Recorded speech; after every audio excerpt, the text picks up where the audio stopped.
Two, one. Thank you all for tuning in today to Life Sciences of Washington, How to Eat to Live with Mr. Victor Muhammad. I am your host, Mr. Erica Hod of Nature's V. Today we'll be discussing the biological dietary supplement created by Mr. Victor Muhammad IB30. But first, Mr. Muhammad, when you created liquid low dose IFN in November 1994, what did your vision for healthcare become, or what did it reveal to you by creating this biological dietary supplement? Well, in 1994, when I received the phone call from Dr. Muhammad asking for help because of the fate of the patients in the Abundant Life Clinic and around the country, um, it was they were in dire condition, and his call was really a plea for help in helping the patients. And so we developed a liquid preparation of a product that had been used by Dr. Koich in Nairobi, Kenya, first uh, via lozenges, pills. And I tested those lozenges, those pills, in 1993, and I already knew that they were unstable and they were inconsistent in their concentration of international unit activity. And so we didn't want to go down that road. So we developed a liquid version because after all the years that I had spent in the laboratory uh, making solutions and everything, I knew that a liquid is always going to be more stable in maintaining its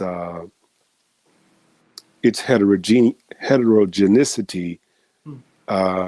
as opposed to a pill, particularly when you're working with the concentrations or the number of international units that we were working with and still are.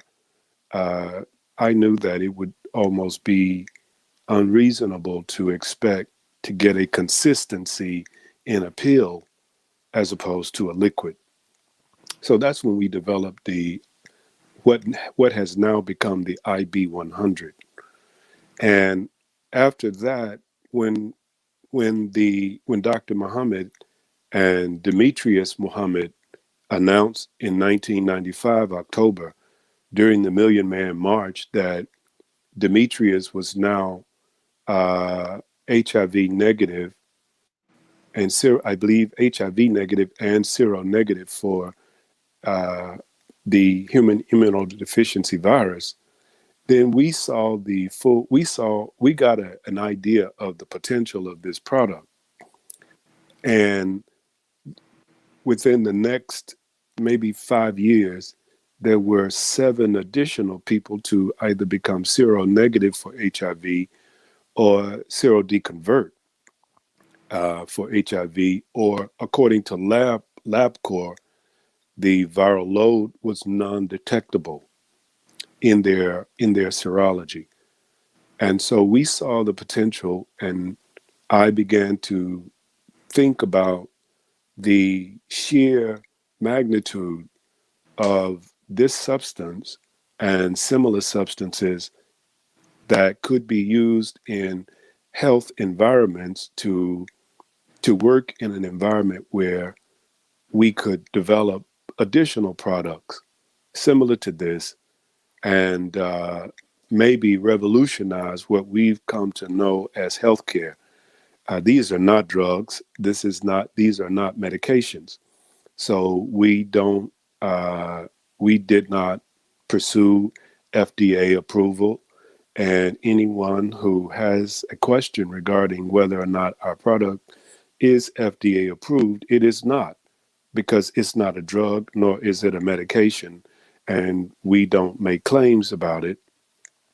and therefore we don't have to do that. These are supplements, and supplements don't have to meet the burden that a drug or a medication has to meet. And so in 19 in 2001, 2002, the Washington Post published an article which in fact stated that people suffering from HIV/AIDS who were on the uh, antiretrovirals, they were becoming resistant to the virus was becoming resistant to the antiretrovirals. And so we investigated that claim by the Washington Post, and we found that it was real. And so we began to develop a protocol during that time, which was 2001, 2002. And I submitted the document where we had orchestrated a product that would circumvent the mutations in the virus to become resistant to the antiretrovirals, and we submitted it to our venture capitalists. And because I had written two proposals for funding for previous ideas that I had to develop products, and my proposals were rejected by the funding agencies. And then a year later, I was in the National Library of Medicine reading the literature, just keeping up to date on what was going on. And I found that one of my projects, one of the projects that I had submitted for funding, had been done in China, and another project that I had submitted for funding had been done by researchers at Johns Hopkins Med School. And so I called the venture capitalist to whom I had submitted my proposal for funding, and I asked him to send it back to me. And that was when I made the decision. This was early 2002.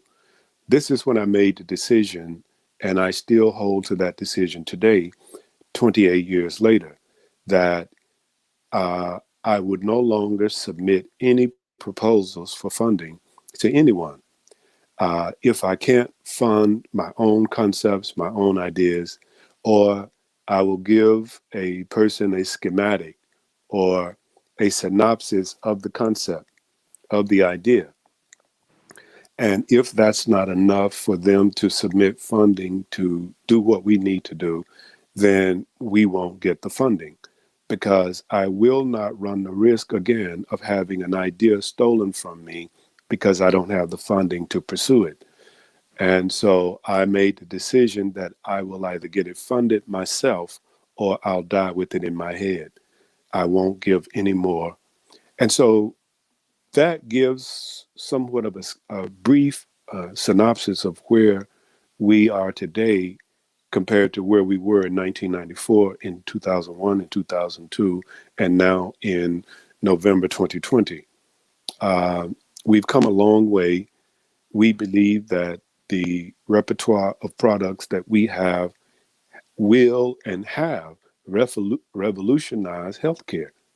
And we're doing it without any toxicity and without high costs. Thank you. With that, and speaking of the repertoire of products that you have, and today we're here to discuss IB30. Um, we want to ask the question because most of our viewers are familiar with IB100 and the creation of IB100, which you just spoke to as it relates to what your vision was for it in 1994.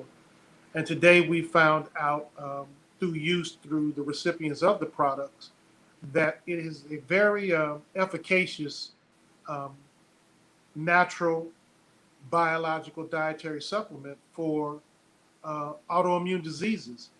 Can you give us your understanding of why it's been so efficacious for all of those who have used it across the 100 or so different autoimmune diseases?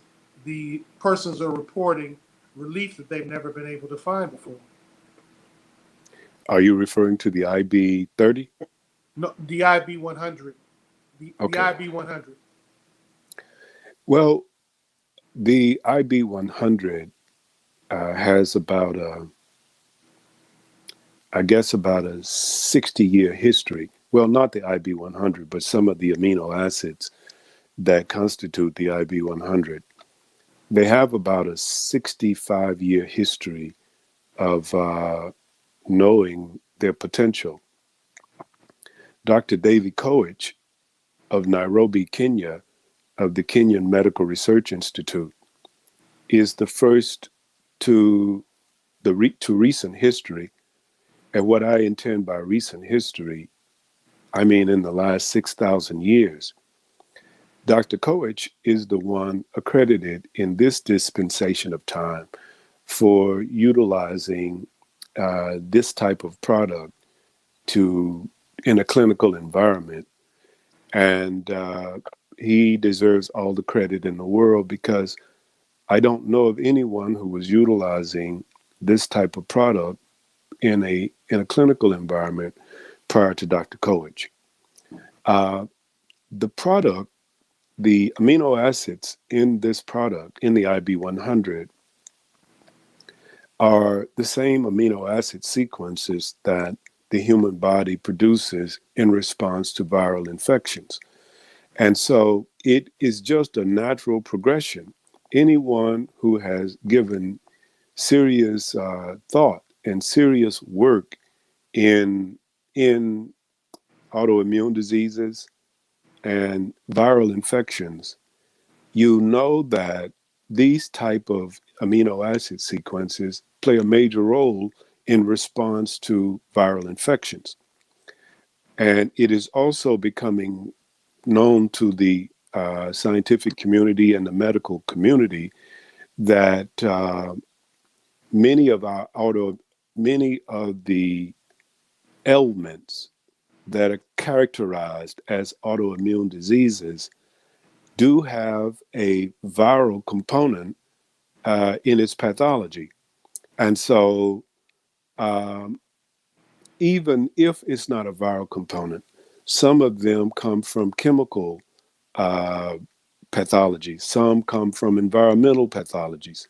But at the end of the day, whether the agent is a virus, whether it's a poison or a chemical, whether it's environmental, they all have the same set of progression. The progression is very similar, regardless of the source. And the body's first response to these kinds of pathologies, and what I mean by pathology, whatever causes a disease, is the same thing, and that is to begin producing interferon alpha, interferon gamma, tumor necrosis factor, um, also interferon beta, interleukins, and things like that. And we said on the show earlier in the week during the interview that, and well, I said, and I'll place that on me, so that if questions come, the questions can be directed to me.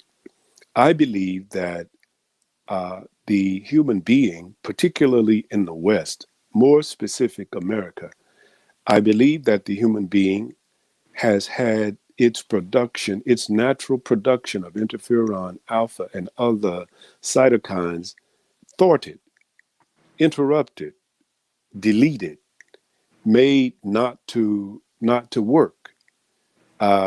Because when you see something as simple as a common cold, a flu, even even what's being placed in the media today about coronavirus. I won't speak too much on that because I don't necessarily agree with the narrative that's being presented in this country and the world about coronavirus. But let's say, for the sake of argument, that it's true.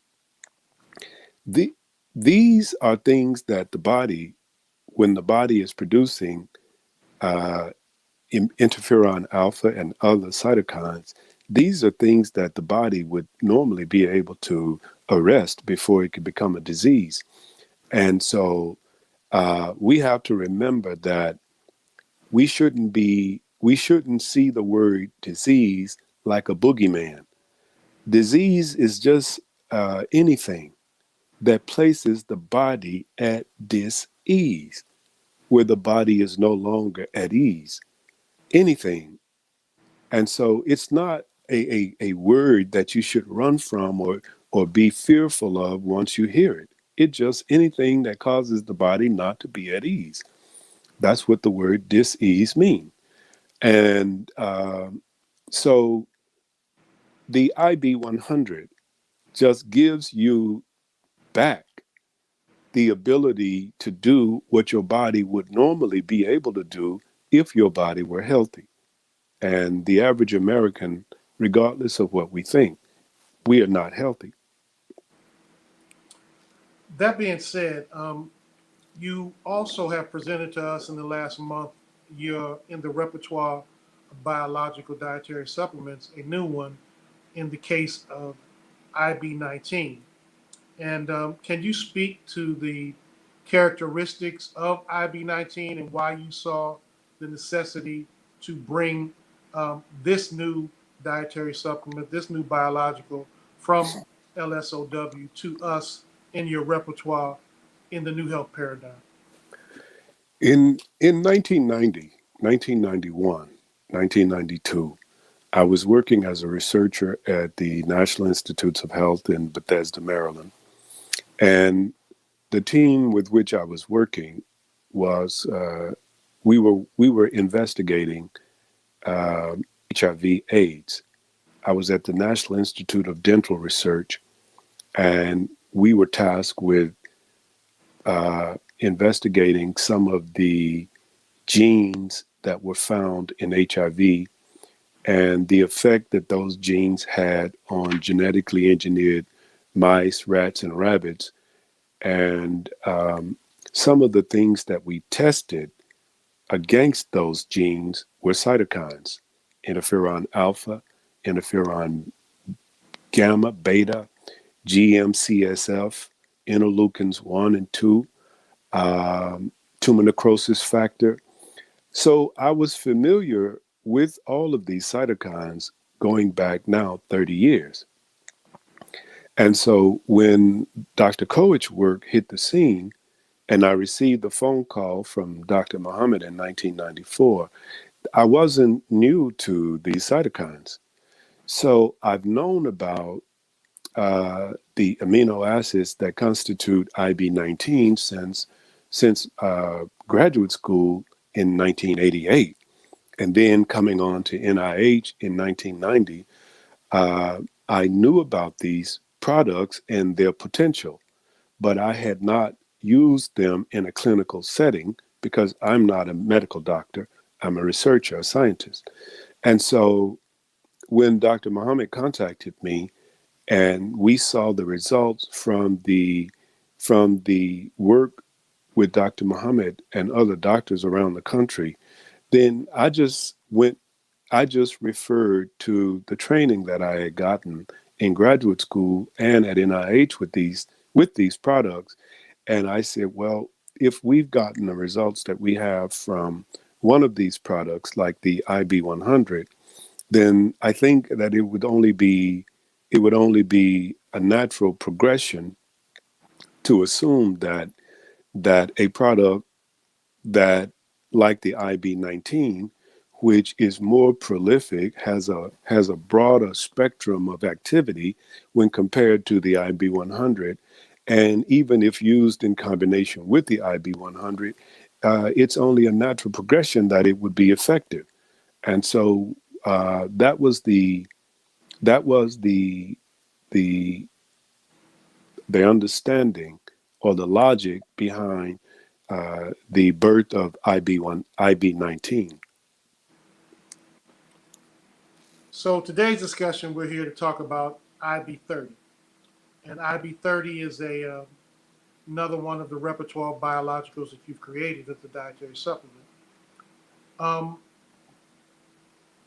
what were the thoughts and the health paradigm sense, a health benefit of those that you are now helping across a wide range of issues that people have not been able to deal with.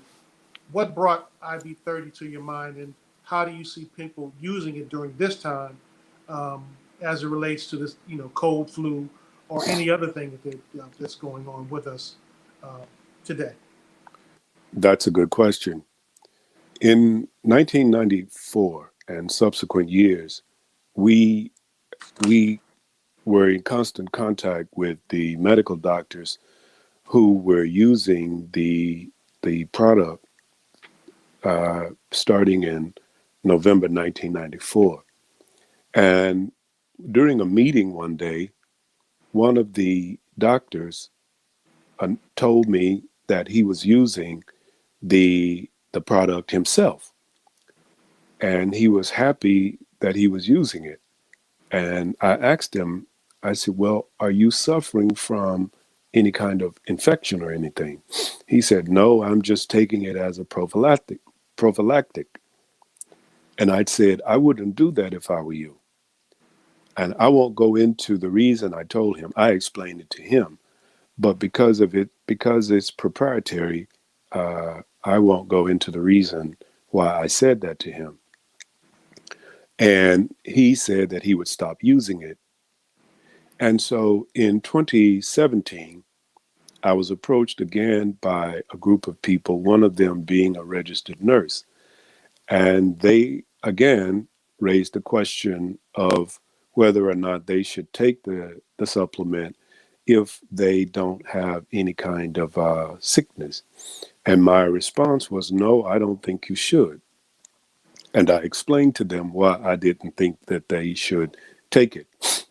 Uh, but they kept asking, and people kept asking about taking it, even if they're sort of like a prophylactic or a preventive, as a preventive measure. And so I went off and spent some time alone, and I analyzed the situation, and I know the concentration that the body normally produces these amino acids. And I said, well, maybe if I lessen the the amount of amino acids in the solution, then it could possibly serve as a preventive health agent. And so that was the that was the genesis of the IB30. It received the nomenclature IB30 because it's 30% of the volume of activity as the 100, the IB 100. So that's where the nomenclature IB30 originated.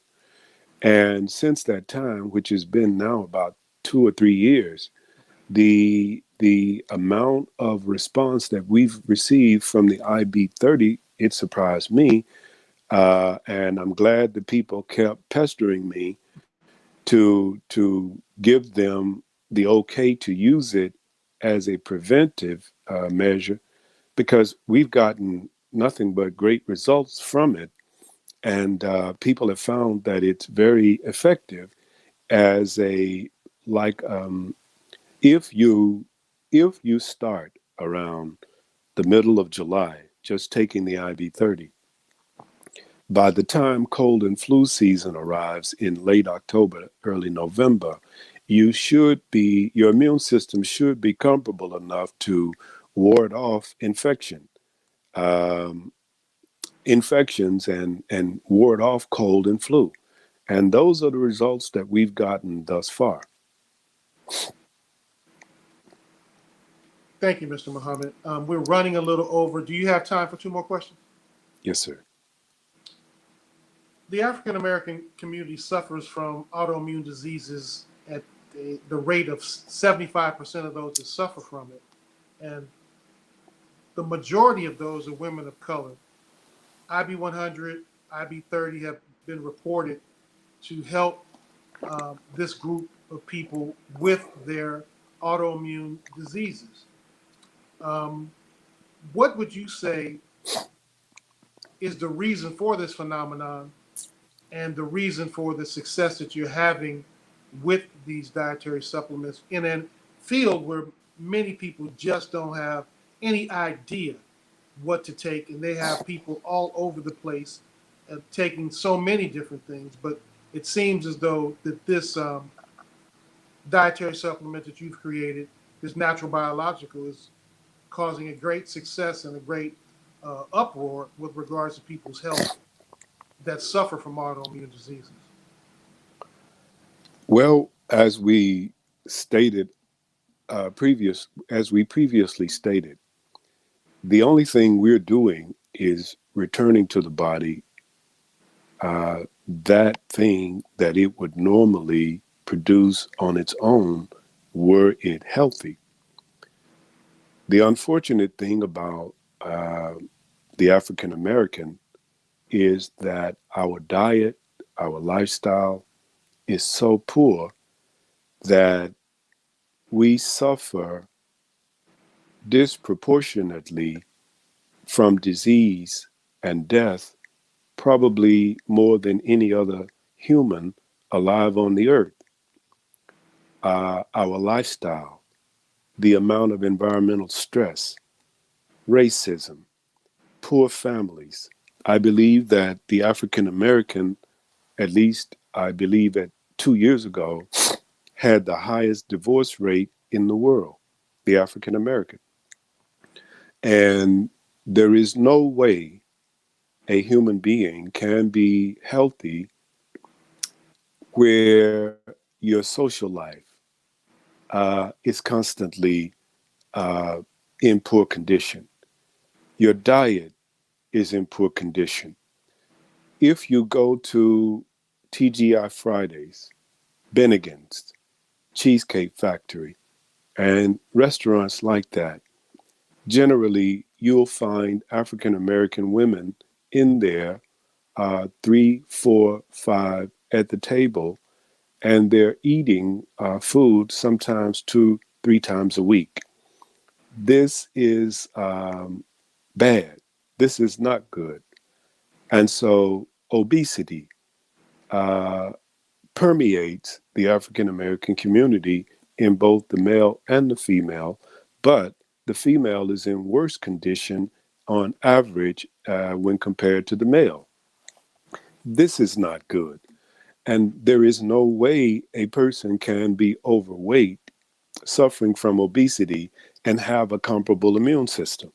There's just no way. And many of the autoimmune diseases, well, many of the phenomenons that are called autoimmune diseases are simply environmental factors that has taken control over a person's body, or because of poor health, poor diet, stress, you have you have a group of ailments or a group of things that have now begun to take place in the body that the medical community dubs an autoimmune disease. And you think you were walking down the street and you caught something, but that's not true. It's just a collaboration of things that are going on in your body. And because the American Medical Association needs to have a pill for something or an elixir for something, they give it a name so that they can now treat it. And so now you have all these quote unquote autoimmune diseases, and the African American female is the one suffering from it most. But the because the formulation of the supplements are nothing more than a mimicry of the body's own response to similar actions like an autoimmune disease. This is the only reason that we've found this success with the supplements that we found, because we're just mimicking what the body would do naturally. One of our viewers asked a question: do you know or can suggest a physician or doctor for women of color that you would recommend them to go to, that you would say that, I don't want to say trust, but think understands it well enough for you to say, if I was a woman, I would go here? Well, it is it is unbelievable that in 2020, women of color, meaning African American women, still have Caucasian male OBGYN. That is unbelievable. It's absurd that in 2020, a black woman, an African American woman, would have a Caucasian male OBGYN. It is unbelievable that in 2020, with all the information available, a black woman, an African American woman, would have a black man as an OBGYN. A woman's OBGYN should be a black woman's should be a black woman. Her OBGYN should be a black woman, but you don't go in and just trust a skin color. You have to interview this person, this woman, before you get on a gurney and place your feet in a stirrup. You have to interview this woman, sample this woman's mind. The Bible says that when Jesus talked to the people, he also listened to their hearts. Well, what does that mean? How do you listen to someone's heart? In a person's words is their heart, the contents of their heart. So a woman, a black woman, should listen to the words of a doctor before she trusts this doctor.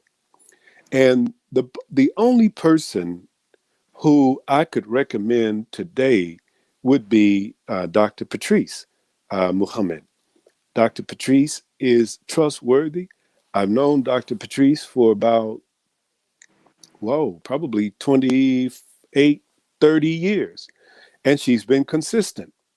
She's been consistent. She flows. She's honest. She's straightforward. She's hardworking, and I would trust my wife to go to Dr. Patrice. So I would recommend Dr. Patrice Muhammad.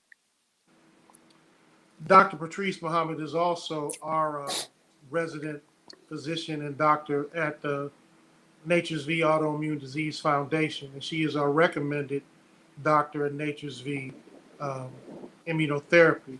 So I too would have to say that I know of no one other that I would trust my family, my daughter, my wife with, or recommend them to go to, because her history with health is, I don't know of an equal that she has on the naturopath side and the Western medicine side. So thank you Right. for that. I just wanted, because many of the women that come are looking for someone to go to because Western medicine is not getting the job done. Last question, the new health paradigm, immunotherapy, LSOWs, biological dietary supplements. Um, if you would share your vision and what you see the future of health for our people as we close. Thank you. Well, I will share what I can because it's proprietary, and I've learned through bad experiences that I have to be careful what I say during these interviews because there are people who have more resources than me, and they have listened to things that I've said, and then I saw it on television or things like that. But what we are doing is we've been given a multifaceted healthcare paradigm that addresses every single component of the human and the human's health. Uh, this includes diet.